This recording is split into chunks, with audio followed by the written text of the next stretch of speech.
I want to turn the hands of time back to ancient Egypt when we can re-enter the doors of one of the most influential buildings in history. And to do that, I'm going to read from this amazing book, The Swerve by Stephen Greenblatt, which is a story about the rediscovery of an ancient book that has changed the way we think. Many of the ways we think that we don't even realize came from this book, had to do with this book. So here's Greenblatt talking now.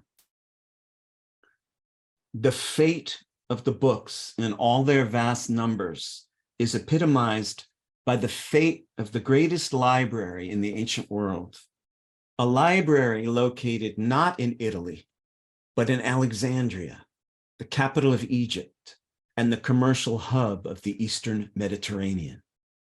The city had many tourist attractions, including an impressive theater and red light district. But visitors always took note of something quite exceptional. In the center of the city, at a lavish site known as the museum, most of the intellectual inheritance of Greek, Latin, Babylonian, Egyptian, and Jewish cultures had been assembled at an enormous cost and carefully archived for research.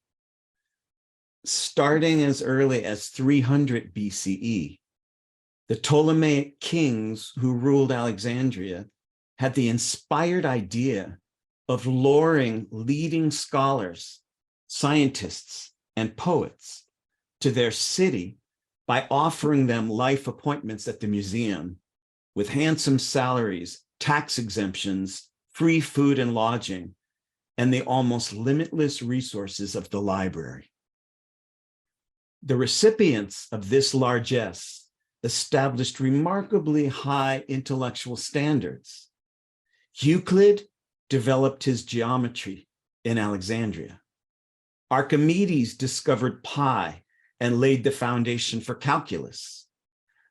Eratosthenes posited that the earth was round and calculated its circumference to within 1%. Galen revolutionized medicine. Alexandrian astronomers postulated a heliocentric universe. Geometers deduced that the length of a year was 365 1/4 days and proposed adding a leap day every 4th year.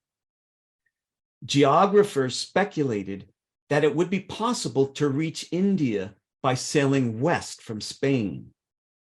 Engineers developed hydraulics and pneumatics. Anatomists first understood clearly that the brain and the nervous system were a unit, studied the function of the heart and the digestive system, and conducted experiments in nutrition. The level of achievement was staggering. The Alexandrian library was not associated with a particular doctrine or philosophical school. Its scope was the entire range of intellectual inquiry. It represented a global cosmopolitanism, a determination to assemble the accumulated knowledge of the whole world and to perfect and to add to this knowledge.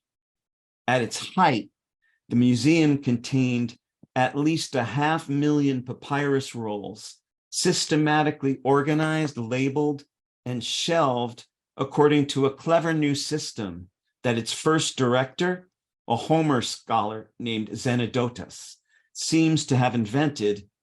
The system was alphabetical order. It's massively, deeply inspiring and profoundly scary that such a non-denominational, such a trans-religic metacultural gathering of the greatest minds from many countries and religions into one place. The idea that just even assembling that many profound and open minds and restless poets in one place could seed, could compost, could cross-fertilize new ideas. And look at all the new ideas that came out of that library. And to compare that to the intellectual wasteland of the current age, it's sad and scary, but also inspiring, because if such a thing could happen once in human history, it might happen again.